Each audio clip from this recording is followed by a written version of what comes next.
I'm joined by fantastic individuals who, in their own one way or another, are making an impact on the lives of those who are affected with breast cancer. In a space where you could be able to talk to your doctor without the fear that hospitals bring.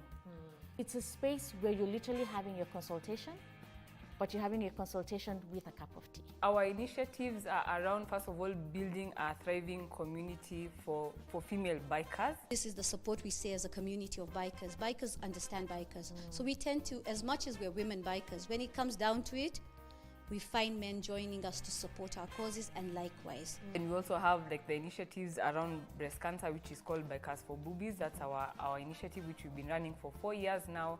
It's not about being out there because a man can do it. It's just because it gives us the freedom to just be. Ni yangu, ni yako, misitu na wanyama pori, ni wetu. Tutunze ardhi yetu, tutunze ndege wetu, na bahari zetu. Ungana na KWS, tunza mali yako. Jione, mbuga zetu na urithi wetu.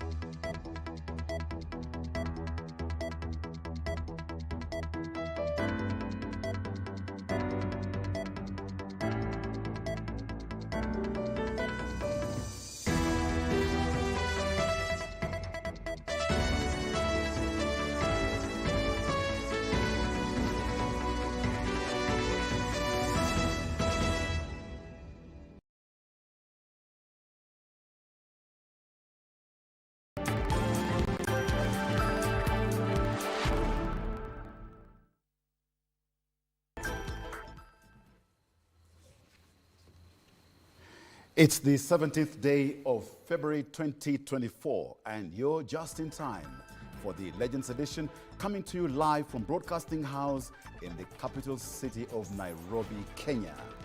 I'm Edmund Mudibo, and top in this bulletin,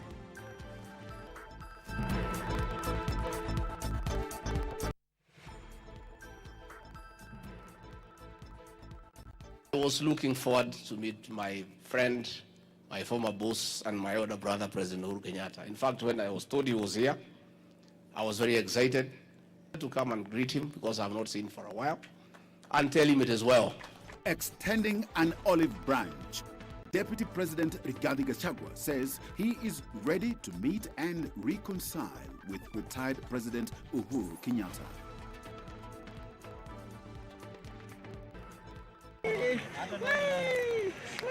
Double tragedy.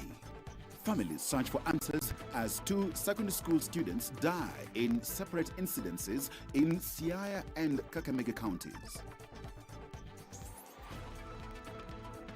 And African Union reforms. President William Ruto appointed to provide political leadership in the implementation of the African Union institutional reforms.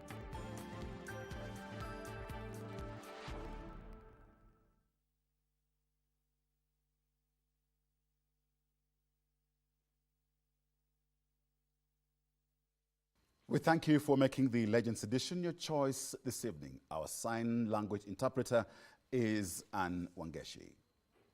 Deputy President Rigathi Gachagua has extended an olive branch to former President Uhuru Kenyatta and Azimio leaders in the region. Gachagua, who spoke in Tetu, Nyeri County during the burial of former Senior Assistant Inspector General of Police King'ori Mwangi, said the unity of leaders in the region is key to healing the Mount Kenya community from the 2022 general election rivalry that he says has continued to divide the mountain. The burial of the former Deputy Inspector General of Police King'ori Mwangi saw leaders from Mount Kenya region unite for the final send-off of a man celebrated by many in the region for his contribution while at the helm of the police service. This ceremony would have brought together former President Uhuru Kenyatta and Deputy President Rigathi Gachagua, who have been at political loggerheads since Kenya Kwanza came into power. However, former president is said to have left before DP Gachagua arrived. The DP said he is ready to reconcile with the retired President Uhuru Kenyatta to end the vicious succession politics in the region. I was looking forward to meet my friend, my former boss, and my older brother, President Uhuru Kenyatta. In fact, when I was told he was here, I was very excited, but the funeral took a bit longer, but I'm told he had to leave for some other function. I wanted to come and greet him because I've not seen him for a while, and tell him it is well. He is our son, he's our brother. We had some little disagreement. It is over. Elections are over. There's a new government, and he's our leader. Myself, I stayed with President Uhuru Kenyatta for 18 years as his PA, as his confidant, as his defender. The years we stayed together as friends are 17. The ones we disagreed are 2. So, is there a problem, guys? Dignify our community. We are people who are known to be peaceful and respectful. It was very embarrassing to me as the leader of this region, and it's something that we don't want to happen again. But here in Nyeri, in Murang'a, in Laikipia, in Embu, there's a lot of unity, even in Kirinyaga. So we have a challenge with those 3 counties, but I talked to the people of Nakuru. We are working around it to see whether we can all speak in one voice, because that is the right thing to do. In his message of condolence, the DP eulogized King'ori as a principled man and a distinguished public service officer who exhibited pragmatism and good leadership. Earlier, the deputy president attended the burial of 17 persons who died from consuming illicit liquor and declared total war on manufacturers, sellers, and facilitators of toxic illicit brew. The late King'ori Mwangi was a very principled man who spoke from his heart, truthfully and candidly. An attribute that I share with him. I'm also like that. We have lost a distinguished public servant, a family man, and a good man. Many times, when he was PPU Nairobi, a very difficult station, he was called upon to make difficult decisions, but he applied a lot of wisdom.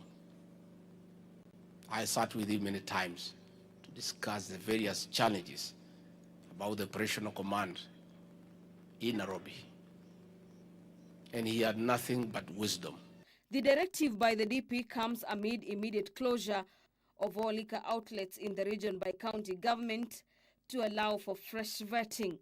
Mimi leo nataka kusema hivi. Baa zote zile ambazo ziko Kirinyaga County zimefungwa kutoka leo. Closed.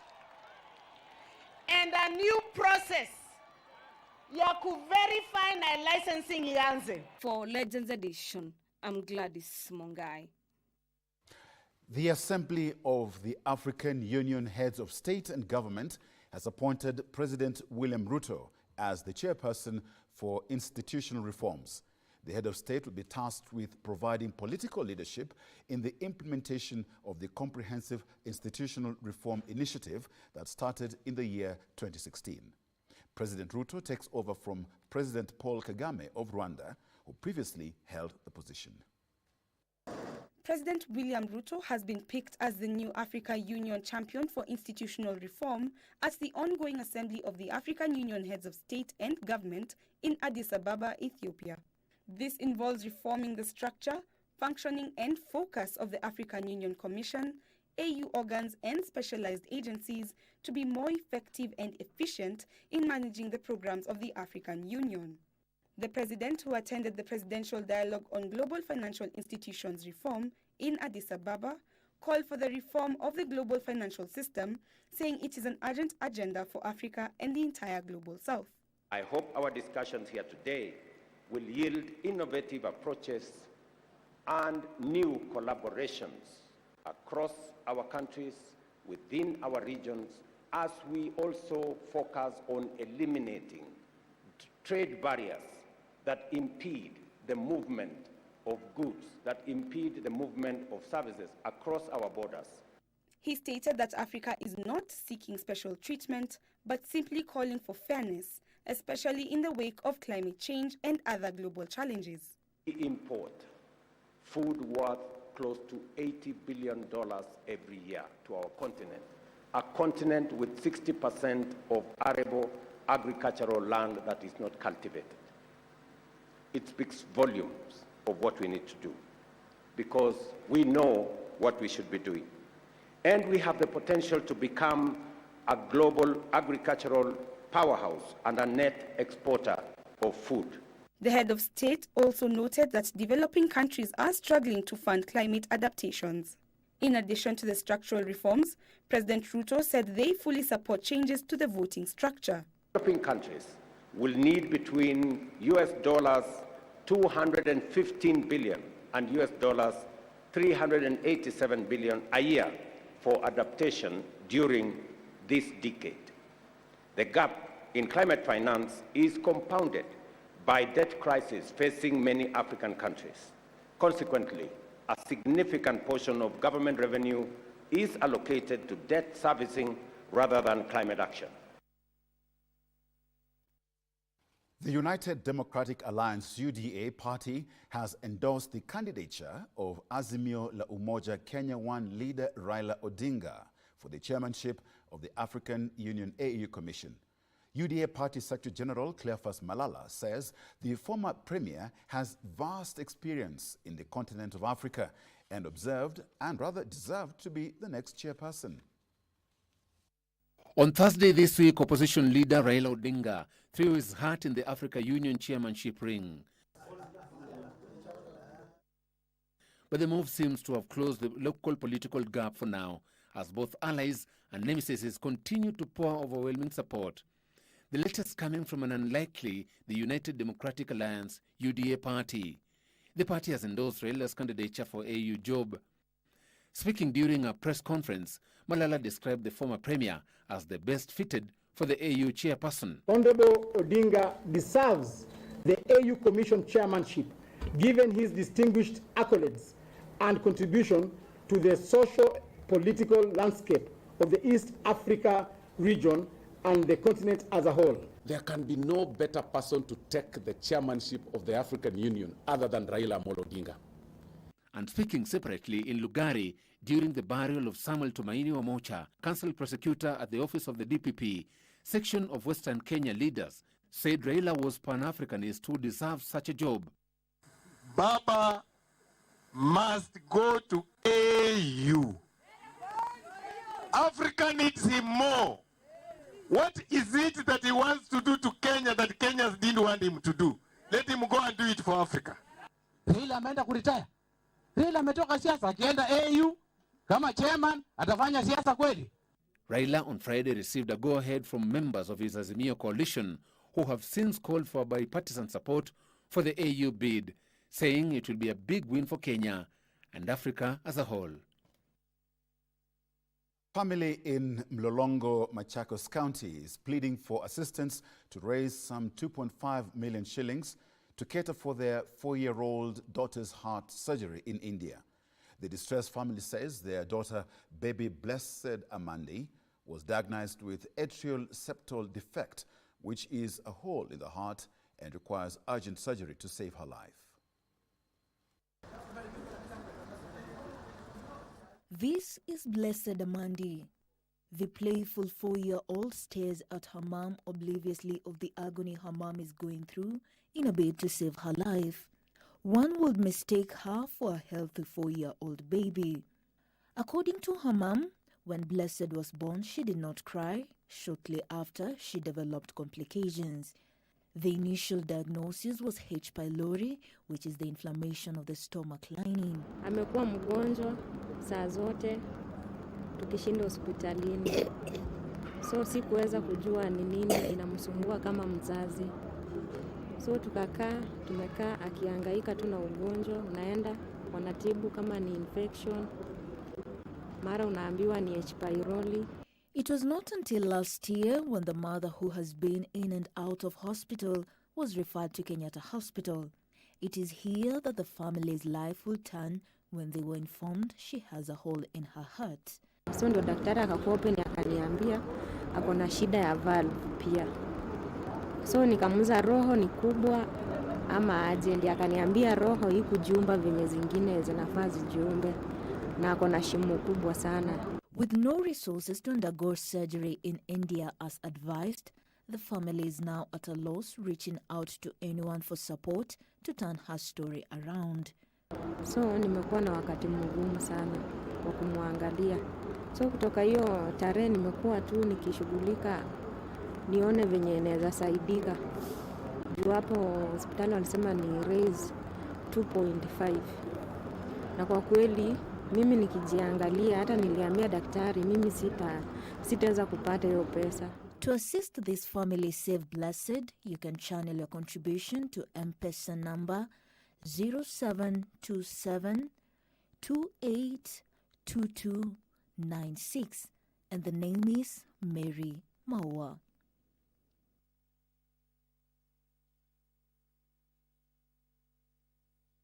Meanwhile, a family in Gamba village, Garsen area of Tana River County, is seeking help in locating their kin who disappeared on Thursday, the 8th of February this year. 55-year-old John Kopesha, a father of 4, was last seen a week ago at Gamba village, where he resides and works. According to his family, efforts to trace Kopesha, who is an employee of the Tana and Athi Rivers Development Authority, TARDA, have been unsuccessful. The family says it has since filed a missing person report at the Gamba police station. They're calling on anyone with reports on his whereabouts to contact the family, report at TARDA offices or the nearest police station.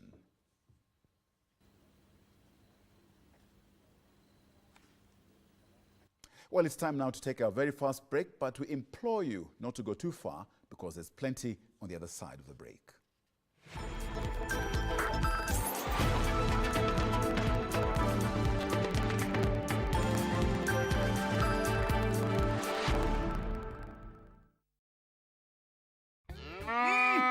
Shamba ni mbili, yako ni gani? Kwenye star 570 hash. Every 100 shillings unayotumia kwa Lucky Game inakupa 1 entry point ya kuingia kwenye drum ya draw ambayo inakupa fursa ya kujishindia moja kati ya shamba hizi mbili.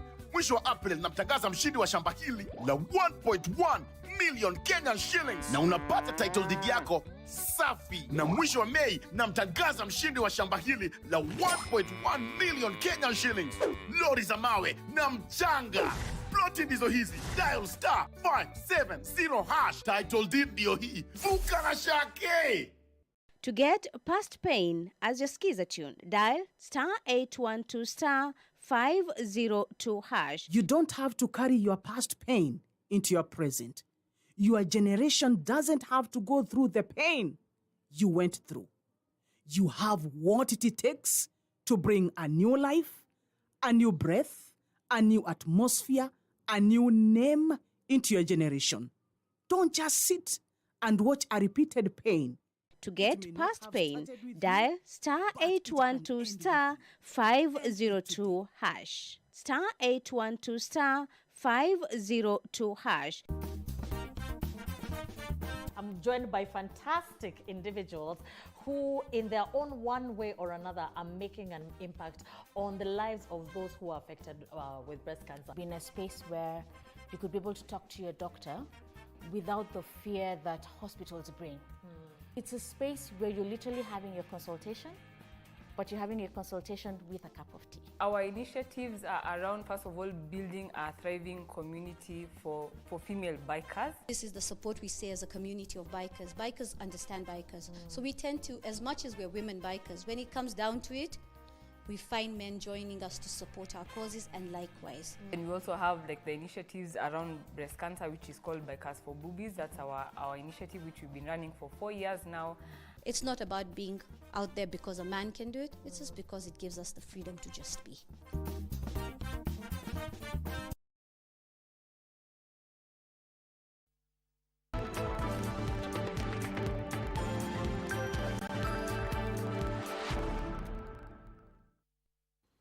Welcome back. We're glad you're still with us.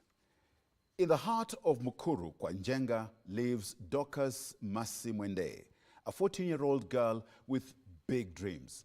Despite scoring an impressive 373 marks in her KCPE exams at Richmond Junior School, her education star is quickly dimming owing to lack of school fees to join secondary school. Armed with her good grades, she is now desperately searching for a well-wisher to shine the spotlight on her dimming hopes and pay her school fees. Joy Joan sheds light on the dark circumstances. Dorcas Masimwende, a beacon of hope in her community, finds herself unable to join Bura Girls in Taita Taveta, the next step in her academic journey, all due to the burden of school fees. Na naomba mnisaidie mnipeleke shule yenye niliitwa ni Bura Girls High School. Na naomba kwa sababu mamangu hana hiyo uwezo wa kunipeleka shule. Dorcas's reality is a stark reminder of the struggles faced by many bright and needy students in our society.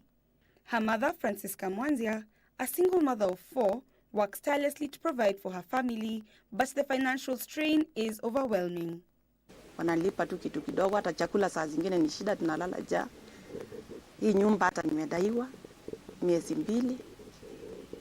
Kwa hivyo naomba msaada mwenye atakuwa willing, Samaria mwema tu anisaidie mtoto aende shule. As the 4th week of the school term unfolds, Dorcas's dream of becoming a doctor is on hold, waiting for the support of well-wishers with the community leaders rallying together to support her cause. Sasa tunaomba mnisaidie. Na mkinisaidia mimi na wahakikishia sitawaangusha. Nitatia bidii katika masomo ndio nitimize ndoto yangu ya kukuwa daktari. So mimi kwangu ningeomba mtu hapa ama msamaria mwema mwenye anaweza jitolea asaidie mtoto, tunaweza furahia. Shida kubwa ni kwamba mtoto anatulia nasema yeye angesoma atakuwa daktari. So hiyo kilio yake ya udaktari ndio tunataka tuitimize. She holds on to the hope of a door opening in the form of a well-wisher to provide the proverbial key to an education that will unlock her potential and open up new opportunities. John Junge for Legends Edition.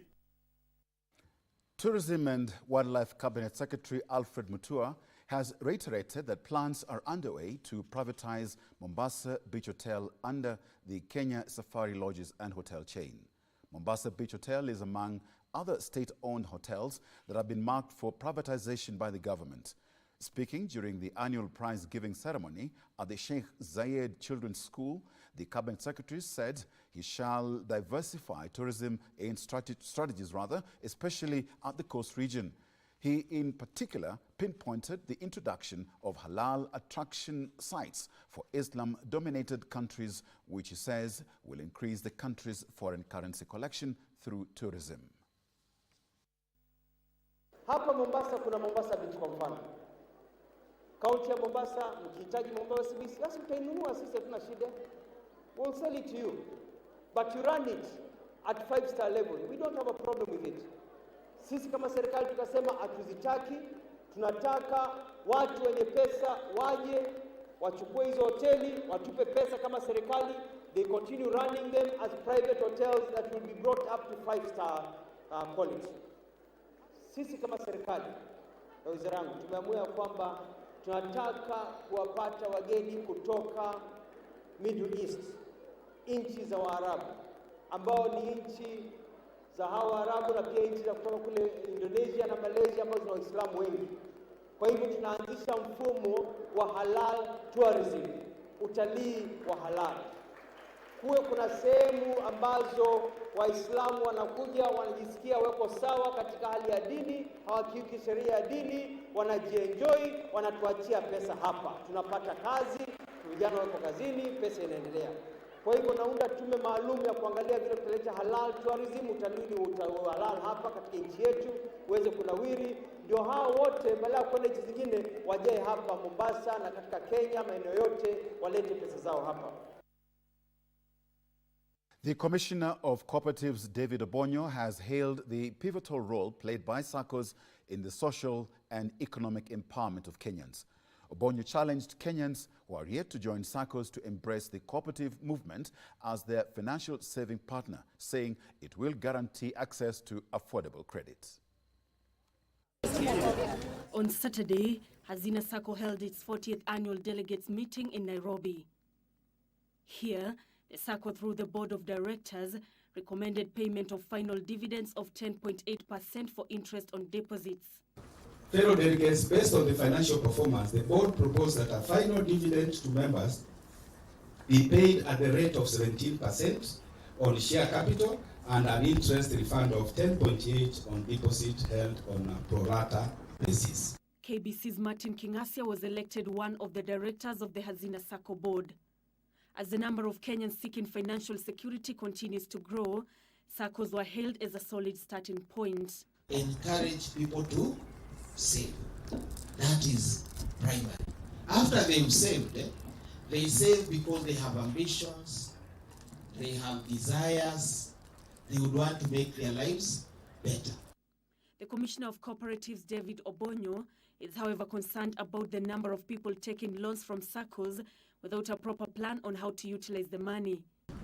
Most of the experiences we have realized is that most of the people who find it difficult to repay the loans, they are those ones who utilizes the money, the loans, for activities that are not productive. Obonyo says that the government, in collaboration with county governments, have been offering financial literacy lessons to Kenyans, especially members of cooperatives, to help them improve their savings culture and make informed financial decisions. Nancy Okware, Legends Edition. Narok County residents have been warned against selling land and instead urged to use it for farming and the development of commercial investments. Narok Governor Patrick Olentutu says the move will create employment opportunities for the community.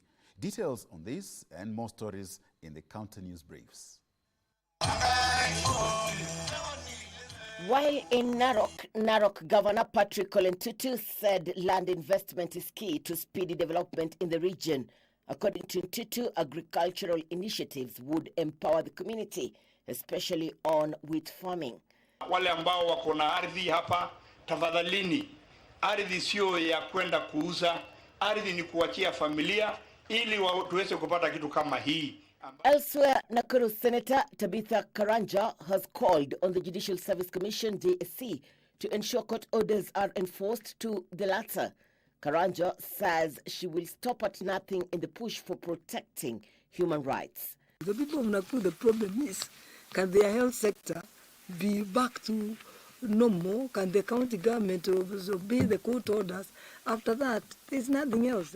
In Meru County, residents are said to benefit from improved cancer treatment services after a Cancer Care Africa Initiative program, AstraZeneca, donated an ultrasound biopsy machine to Meru Teaching and Referral Hospital. The health facility becomes the fourth to receive the equipment in the country after, among others, Kenyatta National Hospital. And this machine, just prostate cancer alone, it comes with a probe that gives a 2D dimension. The imaging team and the urologists and the oncologists will understand better. Meanwhile, Baringo County government is seeking the deployment of more teachers to junior secondary schools in the region. The Director of Ministry of Education, Baringo South Sub-County, George Ogeo, has said the county needs at least 120 teachers to address the gap allegedly attributed by insecurity concerns in the area. We have persuaded teachers who are able, the teachers with diploma or graduates who are teaching in the primary schools, to join in and start helping in subjects that they can in grade 7 and 8.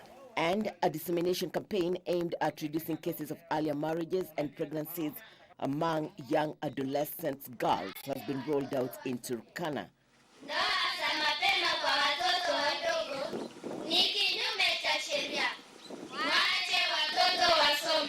Separately, the government has lost 2 billion shillings on vandalism of transformers in the year 2022-2023.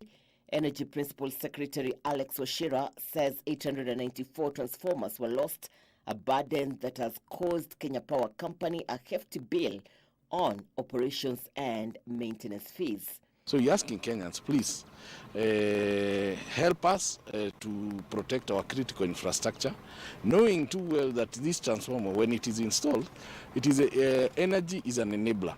And at least 40,000 households in selected parts of the country are set to benefit from humanitarian projects on health services and relief food programs, thanks to the Church of Jesus Christ-led program. The church leadership says the project will prioritize the less fortunate in the society. We encourage our saints to be educated. We encourage our saints to be active in their communities, active in bringing good, active in helping the rising generation in education, in self-reliance, in humanitarian. Irene Mchuma Odim, The Legends Edition.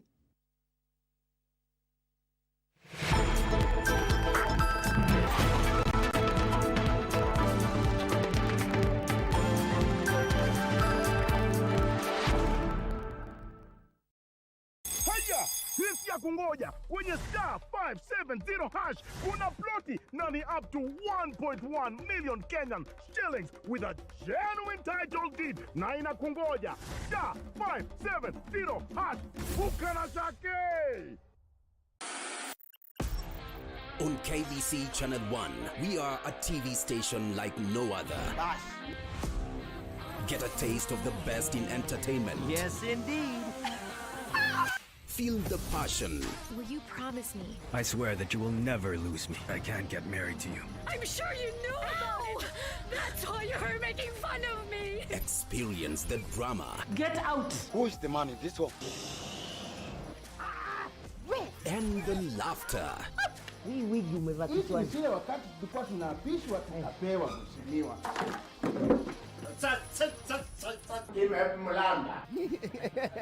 Move to the beat.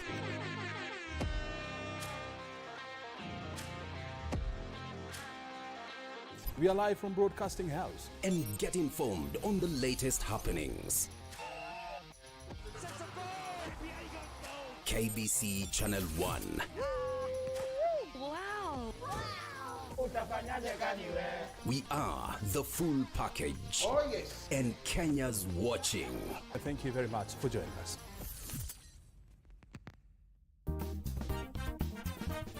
I'm joined by fantastic individuals who, in their own one way or another, are making an impact on the lives of those who are affected with breast cancer. In a space where you could be able to talk to your doctor without the fear that hospitals bring. It's a space where you're literally having your consultation, but you're having a consultation with a cup of tea. Our initiatives are around, first of all, building a thriving community for female bikers. This is the support we say as a community of bikers. Bikers understand bikers. So we tend to, as much as we're women bikers, when it comes down to it, we find men joining us to support our causes and likewise. And we also have like the initiatives around breast cancer, which is called Bikers for Boobies. That's our initiative, which we've been running for 4 years now. It's not about being out there because a man can do it. It's just because it gives us the freedom to just be.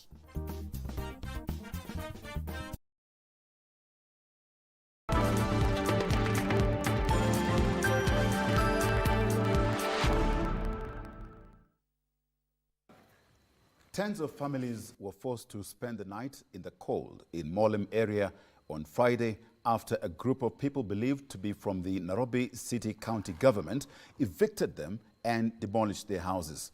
The affected residents, who claim ownership of the disputed land, are now demanding immediate action by Governor Johnson Sakaja to avert more misery and destruction of property. Joseph Hungu reports. Housewares, among them furniture, kitchenwares, beddings and construction material strewn all over. This is Nairobi's Mollem area Saturday morning. Having been coming to terms with Friday night demolition of their houses, they accuse Nairobi County government officers of unleashing terror on them at night. Even churches were not spared during the demolition. Sahi hatuna mahali pa kuenda, watoto wajaenda shule, mimi niko na ile uchungu ya mzazi. Angalieni muone vitu zetu ndio hizi huku nje. I was called by my soldier who takes care of the church in the night, a security officer that come to the church it's under demolition. Come and carry your property because all the structure has been brought down. Property worth thousands of shillings were destroyed. Several children who were injured during the night melee were taken to Mama Lucy Hospital for medical attention. Tulipatiwa ploti vijana 76, tukapewa barua moja kwanza ndio hiyo. Hizo zingine Sakaja tunalia bado tunaomba. Badala ya utupatie Sakaja na tutikuweka hapo, county government wako wanakuja usiku. Ni sheria gani inasema watu wakuja usiku kutubomolea? The affected residents claim rogue city county officers are colluding with land cartels in the area to grab the land. They want Nairobi County Governor Johnson Sakaja to intervene to prevent illegal acquisition of the land. Jaoba wasi kufanya kitu kama hiyo juu watu wanaumia. Kama ni kuambia mahame mahali mahamishwe polepole, si ati kupigwa mpaka mtu anaenda hospitali. Kwa hivyo mimi naomba serikali yetu mtu akichaguliwa afanye kazi ile. For Legends Edition, I'm Joseph Wahungu. 2 high school students have died in separate tragic incidences in Siaya and Kakamega County. In the first incident, a 17-year-old Form 1 student was allegedly killed by his peers while attending a funeral night vigil. In the second incident, a Form 4 student from St. Charles Luanga High School collapsed and died while running during zonal athletics championships. Pauline Nasimiu has details of both tragedies that have left the families distraught. The cries of a grieving parent, desperate for answers. This was the mood Saturday at Chekalini Model Health Center. A dark cloud hangs following the sudden death of a Form 4 student at St. Charles Luanga High School. The faces of his family telling of the tragedy that struck following the demise of Timothy Akila. Tumekuwa na yeye asubuhi akisema anaenda kwa michezo shuleni, tukawachana naye asubuhi. So mimi nikajua tu kwamba ni mtoto ambaye anapenda michezo, kukimbia mpira. So mimi nikaenda kazi yangu. Nikiwa huko ndo napata simu ya kwamba unatakana nyumbani haraka. Sikujua kwamba mtoto huyo ameaga. Na leo ambalo limefanyika limetuacha katika hali ambayo si sawa. Na kitu kingine tena kile tunaomba kama anachukuliwa anapelekwa hospitali wapime na waone ni nini ambacho kimefanyika juu yake na nini ambacho kimefanya maisha yake kupotea. Serikali wajaribu kutuchunguzia hata kule kwa shuleni kwa nini ilitokea ndipo hiyo kiki kuja itokee. Akila, who was a Form 4 student, is said to have been racing at Chekaleni High School during the zonal athletics competition when he collapsed. He was rushed to Chekaleni Hospital for treatment where he was pronounced dead.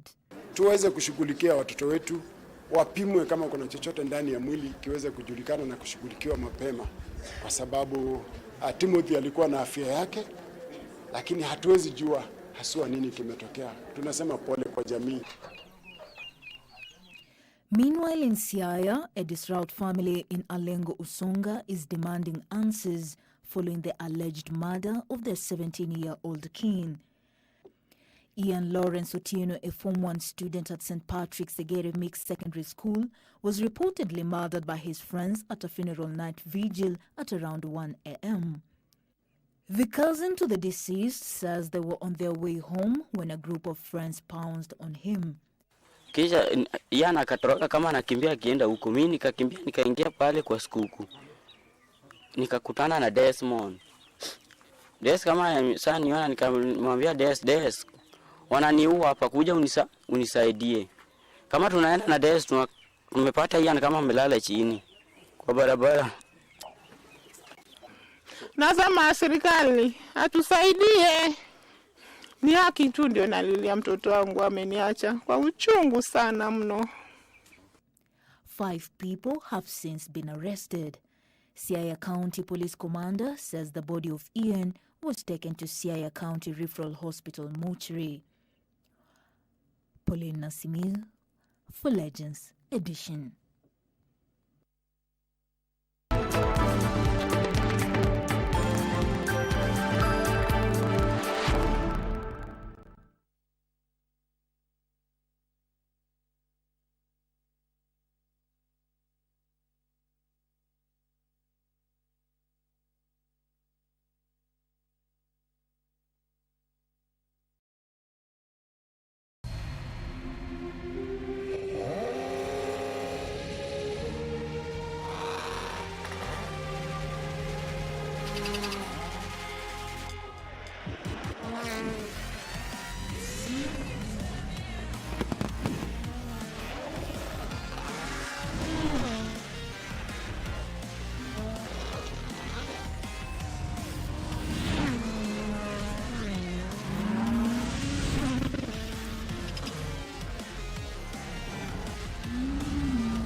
Good evening. Once again, it's a big welcome. It's always a pleasure to be with you guys every Saturday evening on the Legends Edition.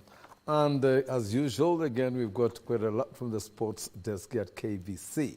Starting with the FKF Women's Cup, where Nakuru City Queens advanced to the second round to the Football Kenya Federation Women's Cup after humbling NYS Queens 4-1 at the Ruaraka grounds. In another match played at the same venue, Royal Starlets trounced Nairobi Starlets 3-0. Joy with the story. Captain Lena Wanjala gave visitors Nakuru Queens the lead in the 29th minute. Lena Were extended the lead for the Nakuru best side in the 49th minute before Lona Kwamboka pulled one back for NYS Queen in the 52nd minute from a free kick. Hatari inaingia katika nafasi peke yake na mpiga chenga. Hatari! Lena Wanjala scored the third for Nakuru Queens in the 85th minute. Analeta!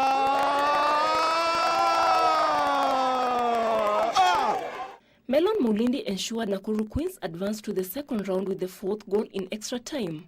It's a very big concern because we need to score so that to win the game easy. Kama ufungi kushinda game itakuwa ngumu. So Mulindi na yeye ajipoteza penalty loss imekuwa shida gani? Juu yeye ufunga penalty, hata tukipata penalty yeye ndio upiga. Tena on one pia yeye ufunga sana. Maybe amekuwa nje kidogo, lakini sasa ameanza kurudi. Alikuwa na injury kidogo, tunakisi ile sana. Maybe ameanza kurudisha form yake, najua maybe ata improve from there. First half wali play to the instructions. That's why unaona tuli concede less. But wakati tulirudi second half, I think ile positional discipline kidogo iliwatoka. That's why it affect that much. Ulinzi Starlets are the defending champions after defeating league holder Vihiga Queens in the final last year. The cup matches are scheduled to run until June, with the final slated for 16th June. Joy Nabwile for Legends Edition. Still with FKF, the Posta Rangers collected maximum points after defeating Ulinzi Stars 1-0 in the FKF Premier League match played at the Police Stadium today. In other matches, Muranga Seal defeated Bidco United 1-0, Wanzoya Sugar lost 1-2 to visiting Bandari FC. Gor Mahia tops their standings with 44 points, 4 ahead of second-placed Posta Rangers. Angie with the story. Posta Rangers registered the 11th win of the season today after beating Ulinzi Stars 1-0 in a match played at the Police Stadium, Nairobi. Felix Oloch scored the sole goal in the 42nd minute after the two teams fired blanks early in the encounter.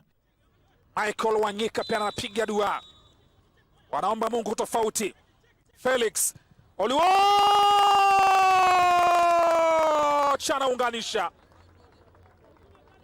Michael Wanyika alijaribu kucheza na akili yake Felix Oloch, lakini Felix Oloch alikuwa shamsoma Michael Wanyika.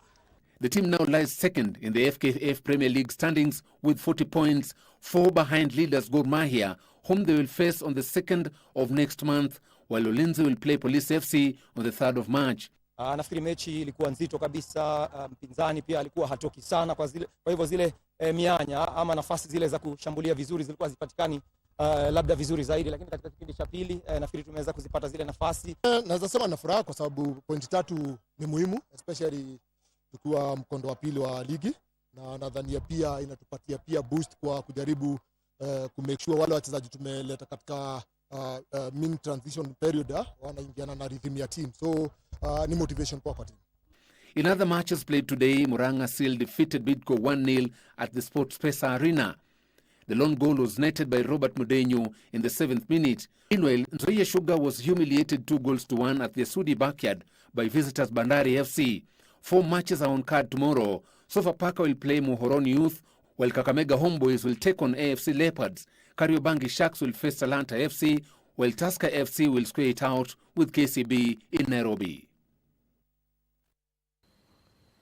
The Mombasa County team that represented the Coast region in the 2023 Talanta Hela National Under-20 tournament today received a cash award of 500,000 shillings from the government.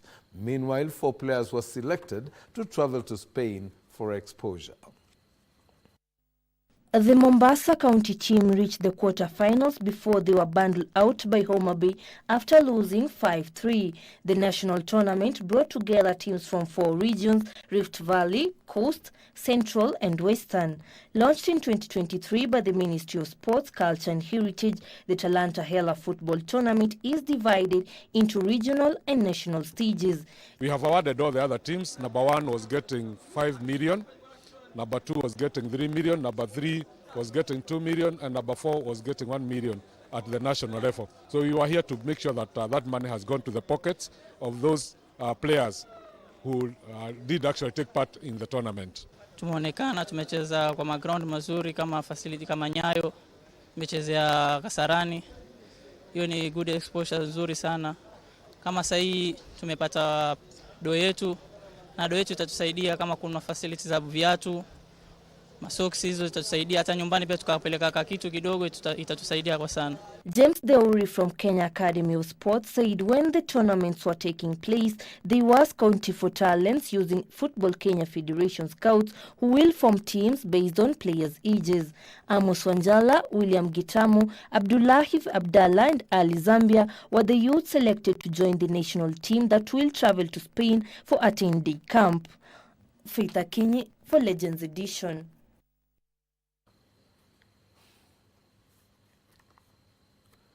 The Kenya Chess Federation trials for the Africa Games kicked off on Saturday at the KCB Sports Club in Nairobi. More than 100 players are taking part, including persons living with disability, all eyeing slots for the 2 international assignments ahead.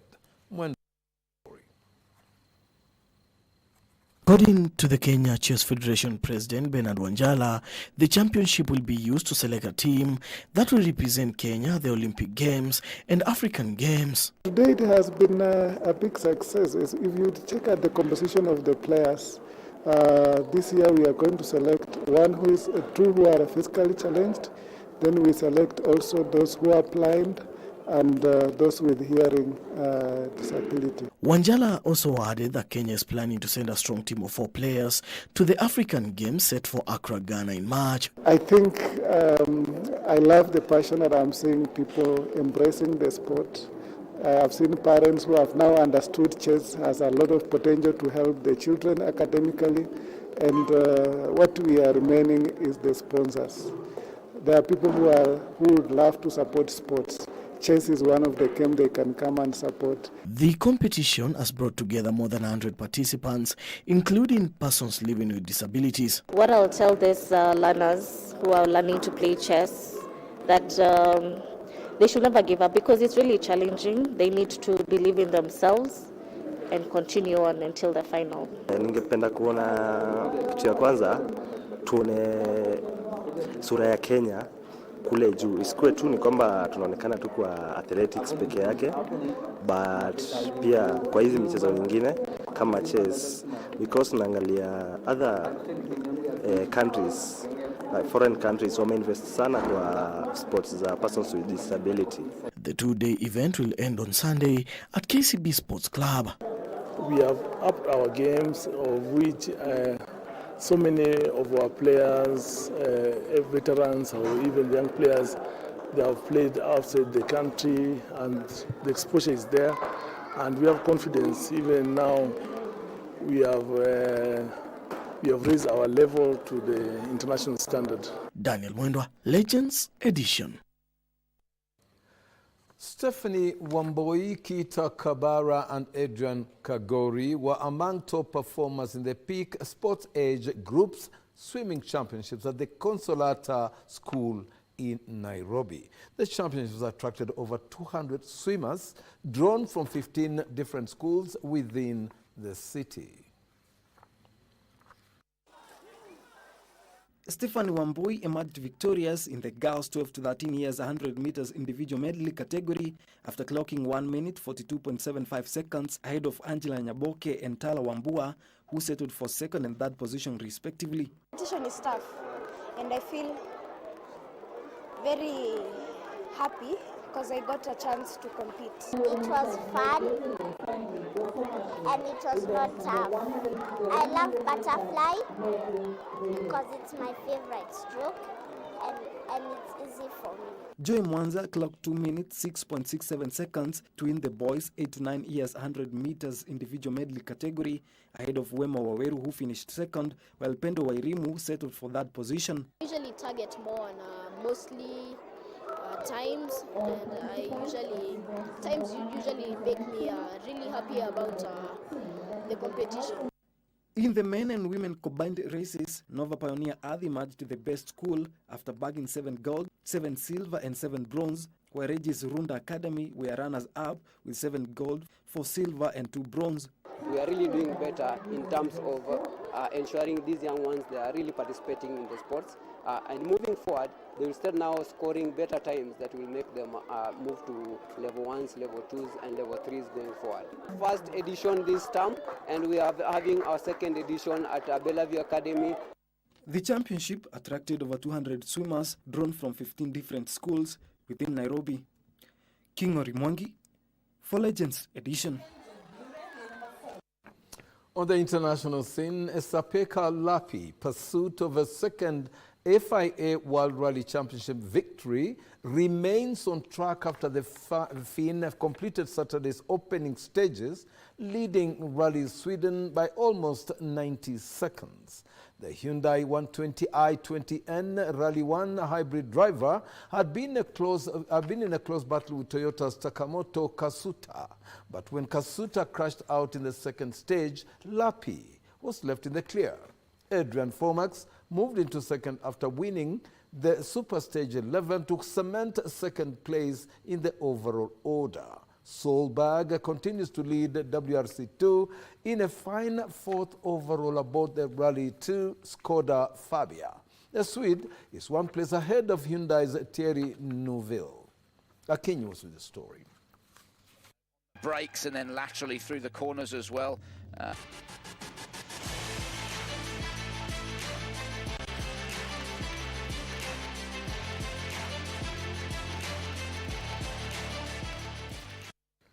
And that's all we had for you this Saturday evening on the Legends Edition Sports segment. We hope that you'll be back with us again next Saturday. It's always a pleasure to be with you, sports fans, on this Legends Edition. Remember that after this, when my bro Edmund winds up the show, we shall move over to the rumba scene, where Big Man Fumo, Betty Sherry, and of course DJ Extraordinary Salim will be on show. And of course, you've got your rumba shoes. Meet you there. Now over to my bro, Edmund. It's yours. I'm Topi Liambila. Yes, indeed, Topi. Thank you very much. And great seeing you after coming from Ingo. Oh, yeah, it's quite a bit. It's been quite a stretch with the AFCON. But now we are back on the scene, and I think it's going to be great this year. KBC. Indeed, it will be. And we'll be dancing, as you said, bridge over Congo. I've got my dancing shoes. What about you? Our sign language interpreter, who also has her dancing shoes on, was Anne Wangeshi. See you next time.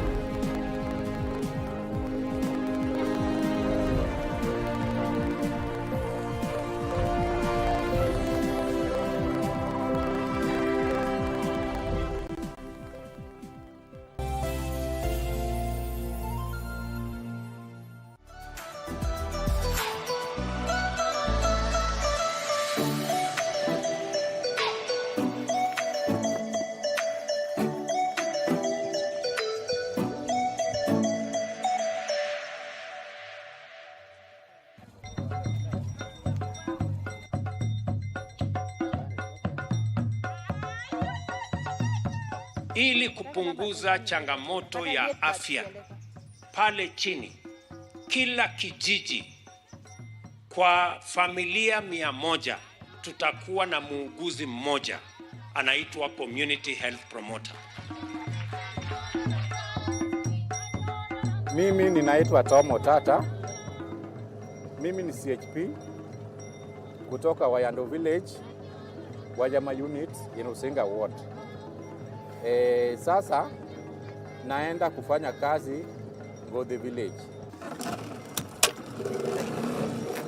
Biro asewuok. Ana ne injini sani abira biro.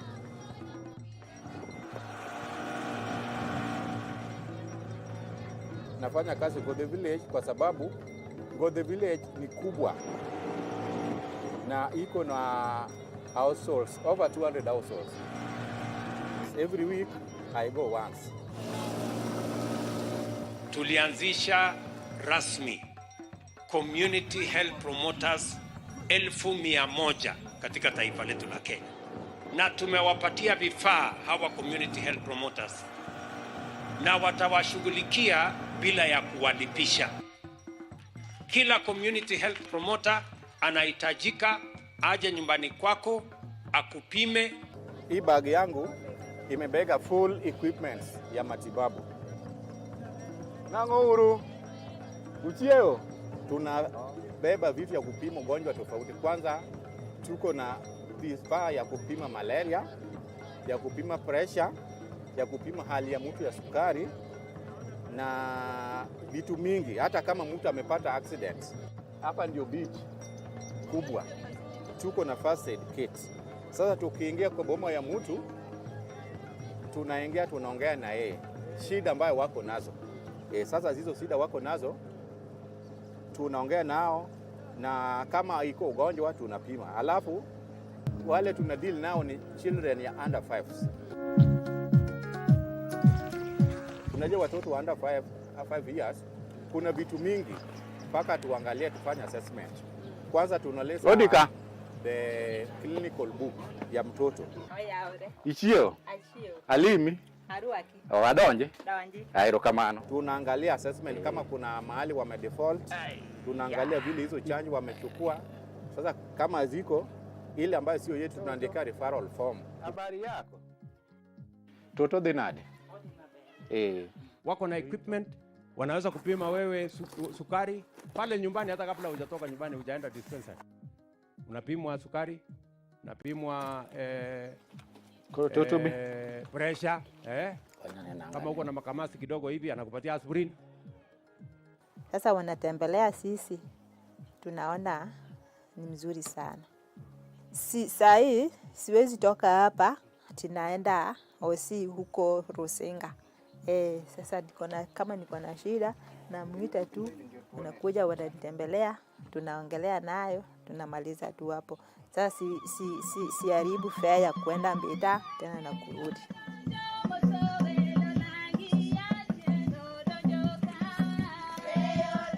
Umetusaidia sana. Alafu for elderly kwenda kwa hospitali inakuwa shida. Vile nilikuja nikamobilize watu, nikamwambia nafanya BP, nafanya sugar, nafanya malaria, wakaniambia kila saa uko wapi?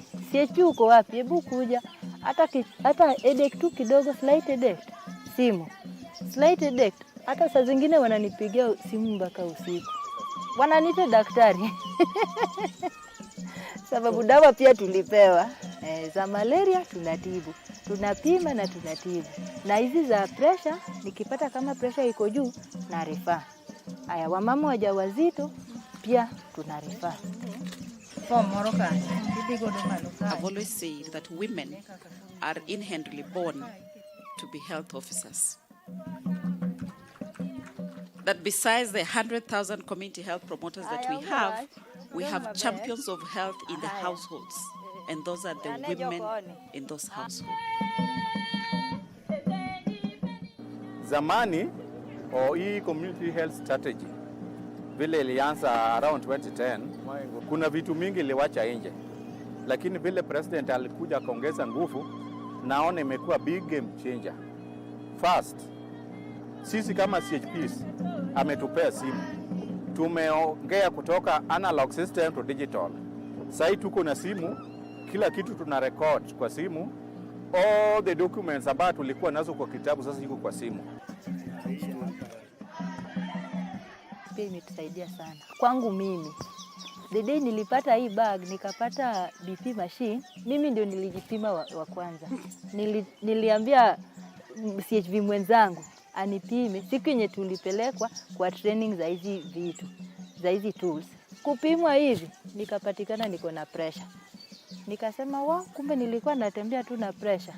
Community health promoters italipwa nusu na county government, na mimi nimejitolea hata ingawaje ni kazi ya county, sisi pia tutalipa half kwa hawa community health promoters, kwa sababu tunataka kupeleka mambo ya matibabu mpaka mashinani. And we deal with the challenge of health at the very bottom. Tuhakikisha kwamba inakuwa bottom up. Dong mabe, kikibedi giluoro. Pressure ni gima ikie, ma mwenye ya bedi.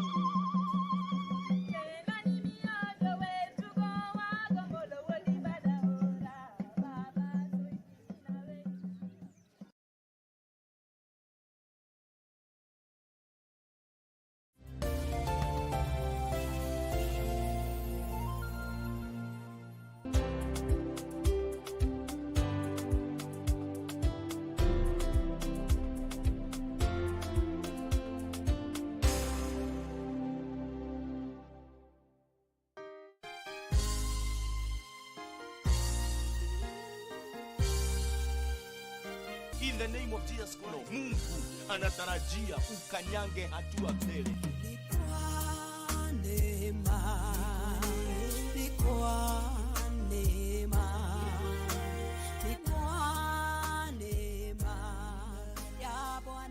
Wengine wametawaliwa na uchawi, wakati wao umefika. Wewe umenitazama siku ya leo. Neema na kibali cha Bwana kikawe juu ya maisha yako.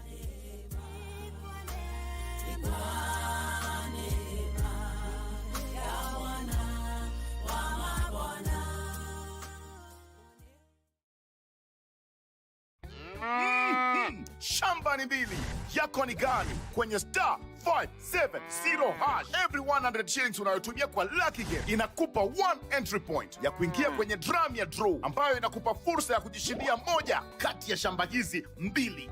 Mwisho wa April namtangaza mshindi wa shamba hili la 1.1 million Kenyan shillings, na unapata title deed yako safi. Na mwisho wa Mei namtangaza mshindi wa shamba hili la 1.1 million Kenyan shillings, lori za mawe na mchanga. Ploti ndizo hizi. Dial star 570 hash. Title deed ndio hii. Fuka na shake. Join Save a Life Community, a non-profit organization committed to creating positive change for underprivileged and vulnerable members of our society through community empowerment.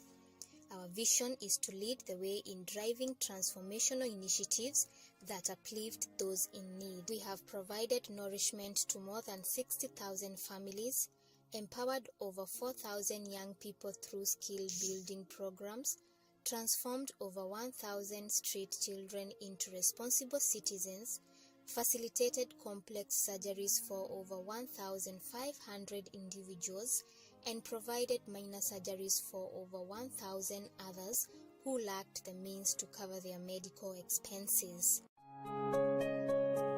我是怎么挂的？是被渴死的吗？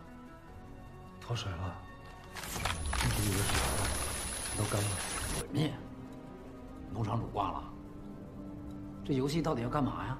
行，跟我进来。壮观吧？这些都是聋子的耳朵。